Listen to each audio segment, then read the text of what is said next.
एक ऐसी यूनिवर्सिटी जो 3 महीने तक जलती रही। Hi Shri. Hi Leena, how are you?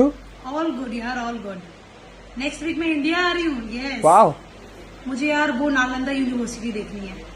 Definitely. Help करना। हाँ, बता ना। तू ही मुझे गाइड करने वाला है। ठीक है, तो देख, सबसे पहले तू उतर रही हो IGI एयरपोर्ट, देन आफ्टर आप उतरना, आप जाना नई दिल्ली रेलवे स्टेशन, फिर वहाँ से एक ट्रेन पकड़ना, वो जाएगी आपकी पटना बिहार। वहाँ से थोड़ी सी डिस्टेंस पे है बख्तियार खिलजी नाम का एक रेलवे स्टेशन, वहाँ उतरना आप, वहाँ से डायरेक्टली एक बस पकड़ना, कुछ मिनट में नालंदा विश्वविद्यालय। थैंक यू सो मच यार, बहुत मदद हो बस। गई। तू नहीं होता तो पता नहीं क्या होता मेरा।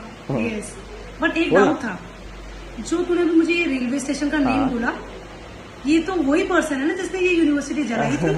अब वो दरअसल हम लोग सेकुलर है ना, इसलिए। ओह प्लीज, सेकुलर और बेवकूफ होने में बहुत बड़ा डिफरेंस होता है।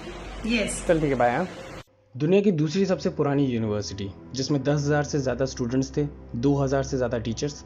दुनिया की पहली ऐसी यूनिवर्सिटी जिसमें हॉस्टल और कैंटीन की फैसिलिटीज़ थी, जिसे 5th सेंचुरी में बनाया था सम्राट कुमार गुप्त ने।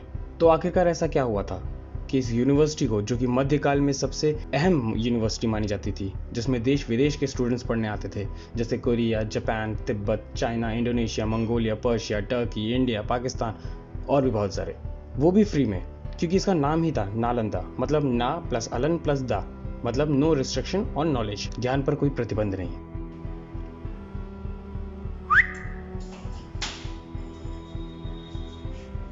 कहते हैं कि बख्तियार खिलजी की उन दिनों तबीयत कुछ ज्यादा ही खराब हो गई थी, क्योंकि वो नालंदा और उसके आसपास के क्षेत्र का शासक था। उसका इलाज बड़े से बड़े हकीमों द्वारा हो रहा था, लेकिन फिर भी उसकी तबीयत में कुछ ज्यादा सुधार नहीं था। आखिरकार सबने ये मान लिया कि उसका टाइम आ गया है। उसका टाइम आ जाता, लेकिन तभी उसके अंडर एडवाइजर ने उसको बोला कि take a chill pill from Acharya Shrivar, Nalanda विश्वविद्यालय से जो थे। अब उसने कहा, बख्तियार जी ने बोला कि अब मेरे पास तो और कोई चांस है नहीं, तो एक काम करता हूँ, let's give him a try. Bakhtiyar ने फिर श्रीभद्र जी को बुलाया। श्रीभद्र जी को उसने कंडीशन दी कि अगर तुम्हें मेरा इलाज करना है तो तुम्हें ना मुझे छूना है और ना ही मुझे दवा देनी है, इन सब के बगैर मुझे ठीक करना होगा। श्रीभद्र जी ने कहा, you serious? Okay, let's give him a try. वो कुछ दिनों बाद आते हैं और उसके बाद वो कुरान बख्तियार को देते हैं, बोलते हैं कि इस कुरान में वो 4 पन्ने पढ़ लो, तुम ठीक हो जाओगे। बख्तियार ये काम करता है और वो ठीक भी हो जाता है। फिर उसके बाद वो पूछता है कि तुमने ये काम किया कैसे श्रीभद्र? तो आचार्य श्रीभद्र उसको कहते हैं कि क्योंकि तुम्हें थूका हुआ चाटने की आदत है, तुम थूक लगा कर चाटते गए, थूक लगा कर चाटते गए, मैंने उन 4 पन्नों में दवा लगा रखी थी, यही काम हुआ और तुम ठीक हो गए। ये सुनकर उसको बुरा लगा, लेकिन ज्यादा बुरा उसे इस बात का था कि उसके हकीमों से ज्यादा नालंदा के प्रोफेसर्स में ज्ञान था। बस इसी ईगो के चलते, इसी गुस्से के चलते उसने पूरी यूनिवर्सिटी में आग लगा दी। यार मैंने भी उसके बारे में कुछ बोल दिया है, मेरे साथ भी कुछ भी हो सकता है। मध्यकाल में Nalanda was the most important and centre of education in the world. उस पर पहली बार अटैक करवाया हुंस ने, फिर उसकी मरम्मत करवाई स्कंदगुप्त ने, फिर दूसरी बार गौदास ने, जिसे फिर बनवाया बुद्धिस्ट किंग हर्षवर्धन ने, और फिर तीसरी और आखिरी बार 2020 तक इख्तियारुद्दीन मोहम्मद बिन बख्तियार खिलजी ने 1193 में। इस यूनिवर्सिटी में हियान बुद्धिज्म और हिंदू वेद से लेकर कई धर्मों का ज्ञान मिलता था, और बख्तियार के इस कदम से ही कहते हैं कि धर्मों के नाम पर जंग होनी शुरू हुई।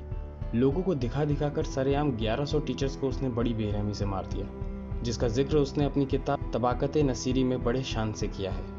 नालंदा की लाइब्रेरी 9 मंजिल इमारत की थी, जिसमें 3 खंड थे, रत्नसागर, रत्नोदड़ी और रत्नरंजका। इनमें कई बड़े विद्वान वैज्ञानिकों की पुस्तकें थी, जैसे आर्यभट्ट, कनाड, चाणक्य, बौधायन, सुश्रुत, भास्कराचार्य और गौतम बुद्ध। जब लाइब्रेरी में आग लगी तब चाइना की 2 छात्रों ने आर्यभट्ट की पुस्तकों को इश्यू करवा रखा था, और वो वहां से चुपचाप उन किताबों को बचाकर अपने देश ले गई। जब ब्रिटिशर्स चाइना आए तो वो वहां से उन किताबों को इंग्लैंड ले गए।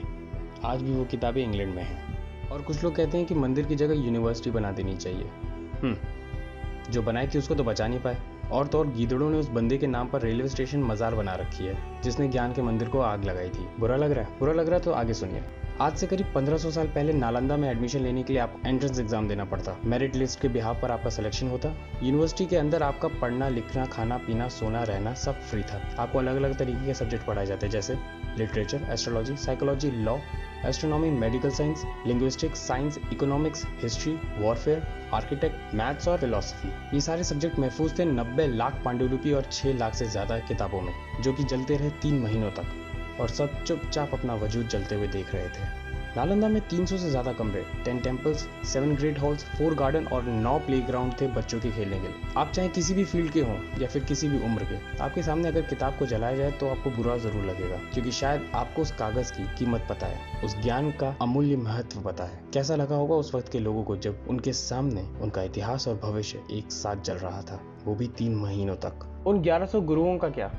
उन्हें अपमानित करने के लिए तो आपने उनके कातिल के नाम पर जगह बसा रखी है, और फिर लोग कहेंगे क्या फर्क पड़ता है नाम बदलने से। देश के बारे में सोचो, तो सोचो मत इंडिया, आप करो। Part 3 article 19 right to speech and expression. एक कड़वा सच बताऊं, कभी कभी बोलने की आज़ादी इतनी मिल जाती है कि फिर बंदा सिर्फ बोलने का काम करता है, कुछ करता नहीं है। बाकी अब आप सेकुलर हैं या बेवकूफ़, अब आप खुद डिसाइड कर लीजिएगा।